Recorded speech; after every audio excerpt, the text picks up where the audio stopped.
The Free Syrian Army, an armed wing of the Syrian opposition, has claimed responsibility for two massive explosions in the city of Aleppo. The blasts have killed at least 25 and injured some 175. The explosions hit a military intelligence complex and a security force base. Aleppo, Syria's northern city, has been relatively quiet since mass anti-government protests started in March. The government claims it's fighting a foreign-funded insurgency and blamed terrorists for several bombings in the capital Damascus late last year. The violence has escalated in Syria since the past week, with opposition forces claiming Assad's forces are shelling several areas, including the flashpoint city of Homs. Activists are accusing the government of a massacre, saying hundreds of civilians have been killed. Let's get more on the situation from journalist Lizzie Phelan, now joining us live from London. Thanks for coming on RT today. The Free Syrian Army now claiming responsibility for these enormous blasts in Syria today. Do you think there's any chance that could change NATO states' attitudes towards the armed opposition groups in the country?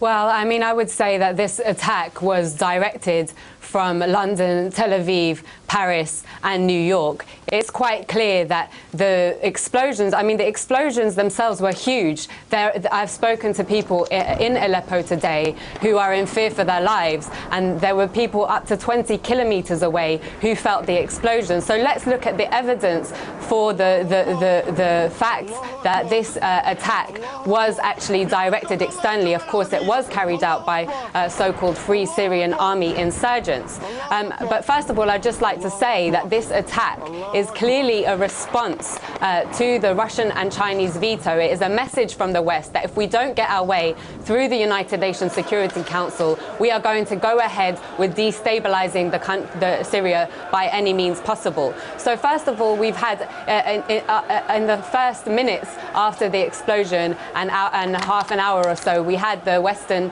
and GCC media mooting the claims that the Syrian government was responsible for the attacks. But of course, it was France 24 who broke the news that the Colonel Arif Hamoud claimed responsibility for the attack.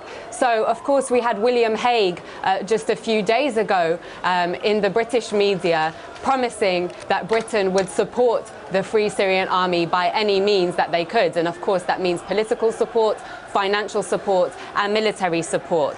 And it is no coincidence, I would say, that it seems to be always the French media that breaks the announcements by Free Syrian Army officers claiming responsibility for attacks. Of course, it was Le Figaro who broke the announcement by Free Syrian Army officers that they were responsible for the killing of France 2 journalist Gilles Jacquier and 8 other Syrian civilians. So this indicates a very close communication and frequent communication between the French media and the French and the opposition.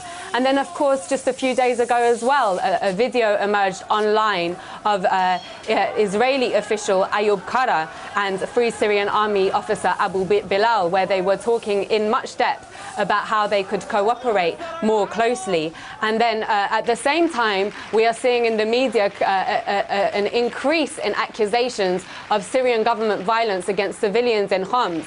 But since the military operation to protect civilians in Homs began, the Syrian military have found a number of caches of weapons, of Israeli weapons, including Uzis and anti-tank weapons. So we cannot separate the attack in Aleppo today. That there are reports that more than 150 people have been killed, but so far the Ministry of Health has only been able to identify 25 bodies. This is because the explosions were so strong that there are literally pieces of people's bodies, of children's bodies, strewn across the streets. And then the other evidence that this was conducted by external or facilitated by external intelligence is that, as you mentioned in your report, the attacks took place in very sensitive areas outside military buildings and law enforcement agencies, where obviously there will be a very high level of security. So Lizzie, I'm terribly sorry to interrupt you. If I may just jump in just for a moment here. It's simply very, very interesting how you discuss that there are external players here that are creating a spinal column, a backbone to help the armed opposition against the Assad regime.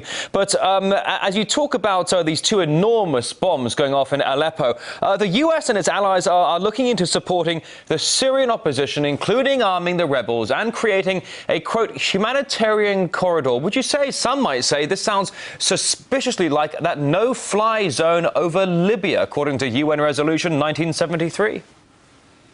Yes, well, absolutely. I mean, they can't, they are unable to get the United Nations Security Council resolution to have a Libya-style UN fig leaf for the intervention. So, as we know, they are doing it through other means. And the Israeli intelligence website, Debka, themselves reported just a couple of days ago that there were British and Qatari special forces already on the ground in Syria. So, because of the Russians' determination to uphold international law and prevent a violation of a direct violation of Syria's sovereignty and interference in their internal affairs, which is already taking place because of the West's support for these insurgents on the ground, then the West, as I said, is going to try any means possible to destabilize the country by not going through the United Nations. And let's be clear that the Russian stance of consistently and continuously reminding the world of its international obligations under international law is being continuously rubbished by the West, as we've seen in these explosions today, who are determined to violate all of its responsibilities under international law in order to get its way in Syria, in order to destabilize the country, so that it can get hold of the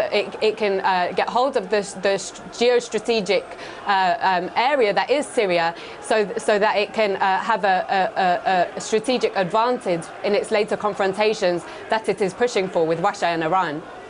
All right, journalist Lizzie Phelan. Wish we had more time for this. We don't. Live from London. Thank you.